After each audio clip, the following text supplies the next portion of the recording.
여러분 분명히 기억을 하셔야 될 것은 예수님께서 아주 중요한 두 가지의 비전, 두 가지의 꿈이 있으셨다는 겁니다. 그것은 뭐냐면 첫 번째는 십자가를 지시는 것이고 또 하나는 교회를 세우는 것입니다. 십자가를 통해서 우리의 죄를 용서하시고 하나님께 나아갈 수 있는 길을 열어주셨죠. 또한 교회를 통해서 하나님의 뜻을 온전히 선포하고 소개하는 거룩한 공동체가 되게 하셨고 거룩한 신적인 기관이 되게 하셨어요. 사도 바울은 이 사실을 로마의 감옥에서 깊이 깨닫게 됩니다. 오늘 에베소 3장에서 바울은 하나님의 놀라운 비밀을 말하고 있어요. 하나님의 놀라운 구원의 계획들, 그 놀라운 구원의 비밀들이 교회를 통해서 펼쳐진다라는 거예요. 그 비밀을 맡은 자로서 우리를 부르시고 또 우리를 통해서 하나님의 영광을 나타내는 선한 도구로 사용하신다라고 말씀을 합니다. 우리 에베소서 3장 1절에서 4절까지 말씀을 우리 같이 한번 읽도록 하겠습니다. 시작. 이러므로 그리스도의 예수의 일로 너희 이방인을 위하여 갇힌 자 된 나 바울이 말하거니와 너희를 위하여 내게 주신 하나님의 그 은혜의 경륜을 너희가 들었을 터이라. 곧 계시로 내게 비밀을 알게 하신 것은 내가 먼저 간단히 기록함과 같으니 그것을 읽으면 내가 그리스도의 비밀을 깨달은 것을. 아멘. 자, 바울은 자신이 왜 로마에 갇혀 있는지를 말하고 있습니다. 너희 이방인을 위하여 갇힌 자 된 나 바울. 복음 전도와 교회 사역을 위해서 내가 갇히게 되었다라는 거죠. 여러분 감옥에 갇혔어요. 불편한 신세가 되었습니다. 그런데 편지를 사랑하는 지인들에게, 가족들에게 쓸 수 있는 기회가 있다면 어떤 내용의 편지를 쓰겠습니까? 자신이 지금 감옥에 갇혔고 여기저기는 어떤 상황이고 뭐가 불편하고 이게 어렵고 앞으로 재판 결과가 좀 걱정이 되고 언제쯤 나갈지 참 모르겠고 뭐 이런 여러 가지 이야기들을 할 것 같은데 이런 사적인 이야기는 전혀 하지 않습니다. 그거보다 더 중요한 주제들, 사도 바울이 지금까지 했던 여러 가지 이야기들, 1장에서 2장까지 거대한 하나님의 구원의 계획들에 대해서, 하늘의 신령한 복이 어떤 것인지, 우리를 하나님의 자녀 삼아주신 그 은총이 무엇인지, 교회를 통해서 하나님께서 이루게 되실 놀라운 구원의 섭리와 그 역사들에 대해서, 교회의 머리 되신 예수 그리스도, 또한 머릿돌 되시는 예수 그리스도를 통해서 우리가 서로 연결되고 연합되고 세워지고 성장해가는 이 놀라운 비밀들을 쭉 설명을 하는 거예요. 이것을 그리스도의 비밀이다라고 얘기합니다. 비밀이다. 이 미스테리온이라는 단어는 부정적인 어떤 의혹이나 비리 같은 그런 이야기가 아니에요. 여기서의 비밀이란 인간의 지식이나 이해로부터는 가려져 있었지만 이제는 밝혀진, 이제는 드러난 하나님의 지혜를 의미합니다. 전에는 알 수 없었고 잘 알려지지 않았지만 이제는 알게 되었다. 여러분, 이 비밀이란 단어는 에베소서의 굉장히 중요한 주제입니다. 오늘 설교의 제목이기도 하죠. 하나님의 놀라운 구원의 비밀, 그 드러난 섭리와 그 구원의 지혜들, 하나님께서 우리를 어떻게 구원하셨고 또 구원의 그 상속자로 우리를 삼아주셨고 자녀 삼아주셨고 이것을 교회를 통해서 어떻게 이루어 가시는지를 우리에게 설명하고 있죠. 5절과 6절 말씀 같이 읽습니다. 시작. 이제 그의 거룩한 사도들과 선지자들에게 성령으로 나타내신 것 같이 다른 세대에서는 사람의 아들들에게 알리지 아니하셨으니 이는 이방인들이 복음으로 말미암아 그리스도 예수 안에서 함께 상속자가 되고 함께 지체가 되고 함께 약속에 참여하는 자가 됨이라. 여러분, 이 사실은 유대인들이나 이방인들에게도 깜짝 놀랄 뉴스입니다. 엄청난 소식이에요. 과거 세대에는 잘 알려지지 않았다. 과거에는 선지자들 또한 메시아를 기다렸던 예언자들, 성도들에게는 막연하고 추상적이었던 것이었지만 이제 예수 그리스도가 이 땅에 오셔서 십자가에 달려 죽으심으로 말미암아 그 십자가와 부활의 그 사건으로 말미암아 그 모든 하나님의 구원의 비밀이, 그 신비가 풀리게 되었다라는 거예요. 이 비밀의 내용들이 알려지게 되고 그래서 이제는 이방인들도 복음 안에서 그리스도 예수 안에서 함께 상속자가 되고 함께 지체가 되고 함께 약속에 참여하는 자가 되었다라는 거예요. 여러분, 유대인과 이방인이 하나가 된다는 것, 더 구체적으로 상속자가 되고 약속의 참여자가 된다는 것, 이것은 유대인들에게는 납득할 수 없는 그런 이야기입니다. 정통 유대인들은요, 이방인들과 함께 앉아 있는 것, 그 자체를 부정하다고 생각을 했어요. 함께 동석을 하고 함께 식사를 한다? 상종하기도 싫어하는, 상상할 수 없는 그런 일입니다. 여러분, 우리도 어떤 모르는 자리에 초청이 되어서 갑작스럽게 어떤 테이블에 누군가와 함께 앉아서 식사를 해야 된다. 그게 얼마나 어색하고 뻘쭘한 자리인지 아십니까? 뭐 차 한 잔을 마실 수 있을지 몰라도 서로 전혀 알지를 못하는데 서로 함께 식사를 한다, 대화를 나눈다, 그거 별로 내키지 않을 수가 있어요. 그런데 이방인들과 천대시하고 정말 상종하고도 싶지 않았던 그런 존재들과 같은 그런 상속자가 된다, 함께 지체가 된다, 이것은 유대인들의 입장에서 볼 때는 정말 생각하기 싫은 끔찍한 이야기예요. 특별히 상속자의 개념, 여러분 상속자가 어떤 의미인지 아시죠? 부모님의 유산을, 그 재산을, 그 특권을 함께 받아 누릴 수 있다라는 그런 개념이에요. 제가 미국에서 공부했던 에모리 대학에 아주 유명한 설교학의 거장이셨던 프레드 크래독이라는 교수님이 계셨어요. 이분이 쓰셨던 어떤 설교집에서 제가 읽었던 내용인데 이 내용하고 아주 연결이 되어 있습니다. 그런 말씀을 하세요. 이제 예를 드는 거예요. 어느 한 유명한 변호사가 있어요. 그에게는 18살 된 외아들이 하나 있죠. 아름다운 집에서 부유한 생활을 하는 이 가정, 행복한 가정입니다. 그런데 그 변호사 된 아버지가 어느 날 갑자기 비슷한 또래의 한 남자아이를 데리고 옵니다. 그리고 자기 아들에게 인사를 시키면서, 야, 인사해라. 너보다 한 살 적은데 이제 동생처럼 생각하고 잘 지내. 아빠 엄마는 이 아이를 입양을 했어. 둘째 아들처럼 생각하고 키울 작정이다. 그리고 성인이 되는 내년에는 물려받을 유산도 똑같이 나눌 거야. 자, 이제부터 둘이 사이좋게 지내라. 사이좋게 지낼 수가 있겠습니까? 여러분 상상이 되시겠어요? 이해가 되시겠어요? 만약 어느 날 이런 이야기를 들었을 때 그 아들이 받을 충격을 한번 생각해 보라는 거예요. 어릴 때부터 자기만이 이 집의 아들이었고 아빠와 여름에는 함께 캠프도 갔고 외아들로서의 온갖 특권과 사랑을 받았고 때론 힘든 일이 있을 때 아들로서 잔디도 깎고 집안일도 돕고 아들로서 역할과 의무를 다 했는데 전혀 알지도 못하는 한 아이가 집에 들어와서 동생이 된다니, 그리고 내년에는 아버지의 그 유산을 똑같이 나눈다니, 그가 받을 그 충격이 얼마나 크겠습니까? 여러분 바로 그런 거예요. 유대인과 이방인들이 함께 상속자가 된다는 것은 유대인들에게는 상상할 수 없는 그런 일입니다. 반대로 이방인들의 입장에서는 말할 수 없는 벅찬 은혜죠. 그런데 받은 은혜만이 아니라, 그 은혜 수혜자만이 아니라, 거기서 끝나는 것이 아니라 그 소식을 누군가에게 전하고 누군가에게 알리고 또 함께 동참시킬 수 있는 거룩한 도구가 된다. 그렇게 내가 쓰임받는다. 사도 바울이 거기에 대해서 얘기를 하는 거에 얼마나 감격스러운가. 자, 7절, 8절, 9절 말씀을 같이 한번 읽습니다. 시작. 이 복음을 위하여 그의 능력이 역사하시는 대로 내게 주신 하나님의 은혜의 선물을 따라 내가 일꾼이 되었노라. 모든 성도 중에 지극히 작은 자보다 더 작은 나에게 이 은혜를 주신 것은 측량할 수 없는 그리스도의 풍성함을 이방인에게 전하게 하시고 영원부터 만물을 창조하신 하나님 속에 감추어졌던 비밀의 경륜이 어떠한 것을 드러내게 하려 하심이라. 아멘.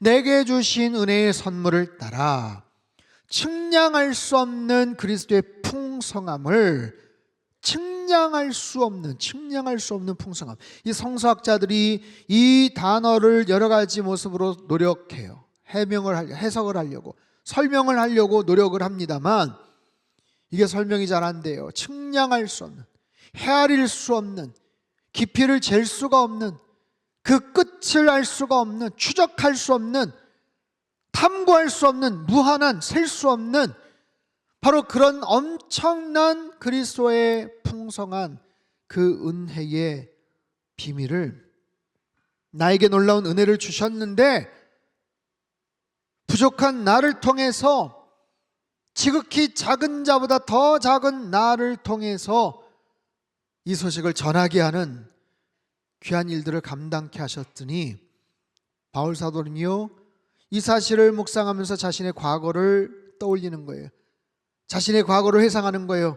자기가 어떤 존재였는지, 얼마나 부도덕하고 얼마나 부끄럽고 얼마나 하나님의 마음을 아프게 했던 그런 사람이었는지, 자기 나름대로는 열심을 갖고 있다고 하지만 기독교를 핍박하고 크리스천들을 박해하고 죽이고 포악하게 굴던, 그래서 세상의 모든 사람들보다 더 작디 작은 그런 존재.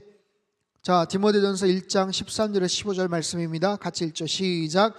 내가 전에는 비방자요 박해자요 폭행자였으나 도리어 긍휼을 입은 것은 내가 믿지 아니할 때에 알지 못하고 행하였음이라. 우리 주의 은혜가 그리스도 예수 안에 있는 믿음과 사랑과 함께 넘치도록 풍성하였도다. 미쁘다 모든 사람이 받을 만한 이 말이요, 그리스도 예수께서 죄인을 구원하시려고 세상에 임하셨다 하였도다. 죄인 중에 내가 괴순이라. 죄인 중에 내가 우두머리다란 뜻이에요. 훈 프로토스 에이미에고. 나는 죄인 중에 우두머리다. 최악의 죄인이다. 최상급을 썼어요. 그리고 특별히 현재형 에고 에이미, 나는 누구다. 나는 과거에 한때 그랬고 지금은 깨끗하고 지금은 구별되고 지금은 괜찮은 사람이다가 아니라 나는 현재 여전히 그런 존재다. 그런 존재다. 그런 나에게 이런 놀라운 감격스러운 비밀을 알려주시고 그런 특권을 허락해 주셨음을 찬양하는 겁니다. 여러분, 사도 바울은 하나님의 복음 앞에서, 주님의 그 실제 앞에서 스스로의 모습을 깨닫게 됩니다. 여러분 어떠십니까? 내가 누구인지를 어떻게 아세요? 누구 앞에서 서면 내 실체를 여러분 깨달을 수가 있을까요? 어떤 상황 속에서 나를 볼 수 있을까요? 여러분, 세상에서의 지위와 권력과 돈과 명예는요, 나를 감춰줄 수 있습니다. 나를 세워줄 수 있어요. 근사한 옷을 입고 근사한 차를 타고 근사한 직함을 가지고 지위를 갖고 있으면 내 자신을 다른 여러 가지 모습으로 꾸밀 수가 있고 포장할 수가 있습니다. 반대도 마찬가지죠. 세상에서 나를 무시하고 손가락질을 할 수 있습니다만, 그러나 하나님의 현존 앞에서, 그분의 진리 앞에서 누가 감히 얼굴을 들 수가 있겠어요? 그분의 임재 앞에서, 그분의 심판대 앞에서 내가 무엇을 가지고 자랑하겠습니까? 세상에 어떤 것을 가지고 그분 앞에서 내세울 수가 있겠습니까? 그 하나님 앞에서는 여전히 내가 부족하고 부끄럽고 죄 많은 존재, 죄악 가운데 살던 우리들, 정말 마치 양자로 입양되기 전에 아까 이야기처럼 아무도 보호자가 없었고 학교도 갈 수 없었고 그저 거리에서 불황자로 비행 소년으로 살아갈 수밖에 없었던 그런 비참한 운명의 그런 인생이지만, 어느 날 갑자기 아주 행복하고 안락한 집에 양자로 들어가서 그곳에 있는 친아들과 똑같은 특권과 은총을 누릴 수 있다면, 여러분, 이것이 얼마나 엄청난 은혜겠어요. 이 놀라운 특권과 은혜를 부족한 나에게 깨닫게 하시고 부여하시고, 그리고 그 사실을 내가 전할 수 있도록 기회를 주셨다. 나를 통해서 알게 하셨다. 나만이 아니라 더 나아가서 교회로 인해서, 교회를 통해서 그 다음 스텝에 놀라운 일들을 전하게 하셨다라는 거예요. 교회에 대한 이야기. 여러분, 에베소서는 교회 이야기예요. 교회 이야기. 내가 하나님 자녀되고 내가 구원받은 거기에서만 끝나는 것이 아니라 함께 구원받은 무리들로서 그 교회 공동체가 그 다음 단계로 무엇을 해야 되는지를 가르쳐 주셔요. 10절 11절 말씀 같이 읽습니다. 시작. 이는 이제 교회로 말미암아 통치자들과 권세들에게 하나님의 각종 지혜를 알게 하려 하심이니 곧 영원부터 우리 주 그리스도 예수 안에서 예정하신 뜻대로 하신 것이라. 보세요, 이 하나님의 놀라운 일들을, 교회를 통해서 이루어질 이 놀라운 일들, 이 교회 사명이 지상에서만 국한되는 것이 아닙니다. 하늘에 있는 통치자들, 권세자들에게까지 하나님의 비밀이 알려진다는 거예요. 비밀을 알리는 역할이라는 거예요. 지상뿐 아니라 정말 천상에서도, 육체만이 아니라 영적 존재까지도 주에게 부탁하신 일, 천사도 흠모하겠네. 천사들까지도, 영적 존재들까지도 깜짝 놀랄 그 놀라운 일들을 우리를 통해서, 이 교회 공동체를 통해서 하나님께서 허락해 주셨다라는 거예요. 하나님의 놀라운 구원의 비밀 계획들, 이 풍성한 은혜를 허락해 주신 그 하나님이, 놀라운 혜택을 받은 우리가 사도 바울처럼 이방인의 사도로 헌신했던 그처럼 우리도 또한 그런 모습으로 각자가 살기를 원하신다라는 거예요. 우리는 어떤 모습으로 살아갈 수가 있을까요? 각자에게 주신 그 사명 따라서 어떤 모습으로 살아갈 수가 있을까요? 어떤 마음과 어떤 태도를 가지고 살아갈 수 있을까요? 구원받은 그 시점에서 그 다음 스텝을 어떤 마음을 가지고 어떤 시야를 가지고 사명을 가지고 살아갈 수가 있을까요? 하나님이 갖고 계시는 계획. 자, 12절 13절 말씀 우리 같이 한번 읽습니다. 시작. 우리가 그 안에서 그를 믿음으로 말미암아 담대함과 확신을 가지고 하나님께 나아감을 얻느니라. 그러므로 너희에게 구하노니 너희를 위한 나의 여러 환난에 대하여 낙심하지 말라. 이는 너희의 영광이니라. 아멘. 담대함과 확신을 가지고 나아가자는 거예요. 이런 바울의 스케일이 엄청 커졌습니다. 영적인 시야가 너무너무 넓어졌어요. 지금 자신이 갇힌 것은 지금 하나도 중요하지 않아요. 낙심하지 마라. 야, 내가 갇힌 것, 이 환난 낙심하지 마라. 이거 아무것도 아니다. 너희가 누릴 영광이고 내가 얻게 될 영광이다. 여러분, 이것이 복음의 비밀이에요. 복음의 비밀입니다. 비밀이라는 것이 처음에 들었을 때 이게 확 와닿을 수 있기도 하지만 그렇지 않을 수도 있어요. 비밀이기 때문에 모든 사람이 듣자마자 쾌재를 부르고 야, 이건 대박 사건이네, 이건 엄청난 로또 같은 거네, 그렇게 이해를 할 수 있다면 모든 사람들이 다 교회에 오고 정말 예수님의 그 길을 쫓아갈 텐데 그렇지 않아요. 우리가 복음을 전하고 예수님의 이야기들을 나누면, 고난의 길을 이야기하고 십자가의 길을 얘기하면, 그리고 좀 더 참고 용서하고 용납하고 사랑해야 된다고 이야기를 하면, 소망을 품고 견디라고 인내하라고 이야기를 하면 사람들의 마음속에 밀쳐내는 게 있어요. 장차 얻게 될 천국의 면류관이 있어요. 영광의 승리가 있어요 라고 해도 깨닫지를 못합니다. 이해하지를 못합니다. 그리고 우리의 모습들을 보면서, 십자가의 모습을 보면서 의심합니다. 저항합니다. 그리고 불편한 기색을 토로합니다. 저런 모습으로 살아가는데, 십자가에 달려 죽었는데 그걸 내가 어떻게 받아들이겠냐, 대놓고 공격을 합니다. 그래서 사람들이 받아들이지를 못하고 쉽게 이해하지를 못하는 거예요. 여기에 대해서 사도 바울이 얘기를 했죠. 고린도전서 1장 18절 말씀 우리 큰 소리로 같이 한번 읽습니다. 시작. 십자가의 도가 자들에게는 미련한 것이요 구원을 받는 우리에게는 하나님의 능력이라. 아멘. 이 복음의 비밀이, 이 십자가의 도가 멸망하는 자들에게는 미련한 것처럼 보인다라는 거예요. 한심해 보이고 이해가 안 되는 거죠. 하지만 구원을 얻는 우리에게는 하나님의 놀라운 능력인 줄로 믿습니다. 이런 확신을 가지고, 이런 담대함을 가지고 살아가는 것, 이 확신을 가지고 믿음을 가지고 복음을 전하는 일에 쓰임받는 것, 이것이 얼마나 소중한 일인가. 내가 할 수 있는 최선을 다해서 예수 그리스도의 복음을 전하고 주님의 사랑을 전하고 십자가의 구원의 은총을 전하는 것이 얼마나 소중한 일인가. 미국에 있는 많은 사람들이 예수님 알지 못하고 온갖 세속 문화의 정점에 살아가는 그 바쁘고 분주한 그 거리에 It's okay with Jesus, 예수님이면 괜찮습니다. 여러분 실패해도 괜찮습니다. 여러분 혼자라도 괜찮습니다. 여러분 외로워도 괜찮습니다. 여러분 가난해도 괜찮습니다. 지금 병이 들었어도 괜찮습니다. 주님과 함께하면 괜찮습니다. 얼마나 많은 사람들이 위로를 받고 예수님을 소개받을 것인가. 정말 많은 사람들이 그 뜻에 동참하고 함께 감동을 하면서 오직 예수님의 이름만을 높여드리자 라는 취지로 모였고 함께 그 진행이 되는 거예요. 사랑하는 성도 여러분, 우리가 하나님의 자녀가 된다는 것은 너무나도 귀한 일입니다. 예수님 안에서 하나님의 자녀가 되는 거예요. 구원의 소식은 바로 그런 겁니다. 하지만 언제까지 예수님의 자녀로서만 머무는 것이 아니에요. 그 이후에는 제자됨을 살아야 돼요. 하나님의 제자로서 살아가는 거예요. 복음이 바로 그런 거예요.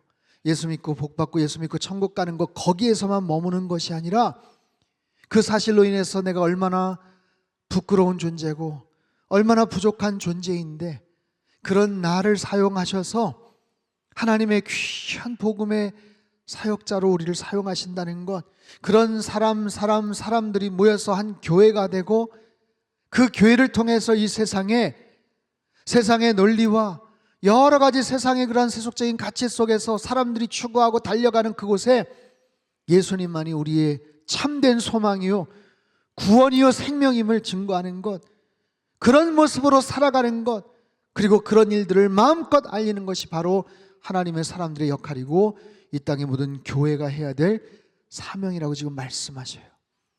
여러분, 좋은 교회란 어떤 교회일까요? 모든 시스템이 잘 갖추어져서 내 자신 드러내지 않아도, 바쁘고 분주하게 일하지 않아도 그저 편안하고 안락한 유람선과 같은 그런 교회가 좋은 교회가 아니에요. 선원들과 스태프들은 열심히 땀을 흘려 일하지만 관광객들은 그저 쉬고 노는 그런 모습이 아니라는 거예요. 좋은 교회란 마치 군함과도 같아야 돼요. 싸우는 거예요. 각자 위치에서, 정해진 자리에서 맡겨진 일들을 위해서 최선을 다해서 반짝반짝거리는 눈빛을 가지고 싸우는 군함과 같은, 복음의 전함과 같은 거예요.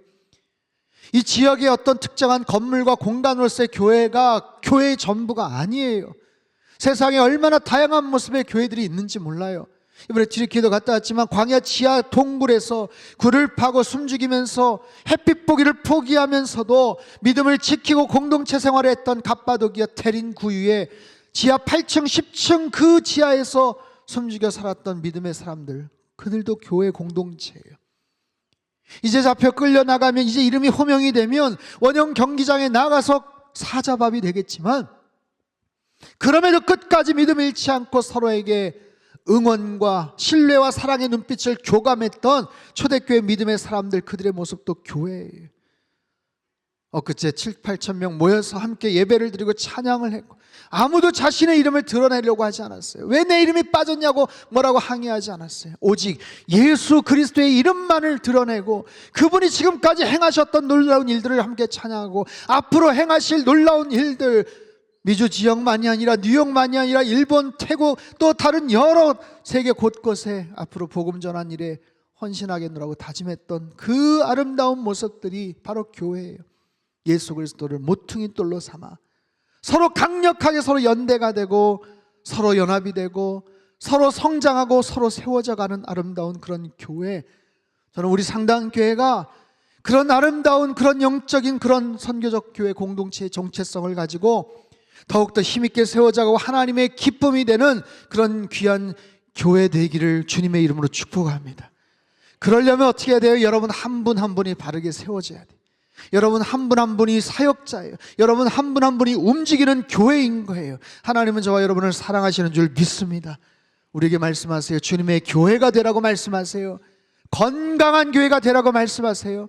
복음의 능력을 계속해서 뿜어낼 수 있는 그런 교회, 영적인 자신감과 확신을 가지고 살아계신 예수 그리스도를 증거할 수 있는 움직이는 교회, 선교적 교회로 여러분 일상에서 일터에서 일터 선교사로 그렇게 부름받아 쓰임받을 수 있는 하나님의 거룩한 교회 공동체가 되고 하나님의 기쁨이 되는 우리 남은 평생의 삶을 하나님 앞에 내어드리는 저와 여러분의 삶이 되시길 주님의 이름으로 축복합니다.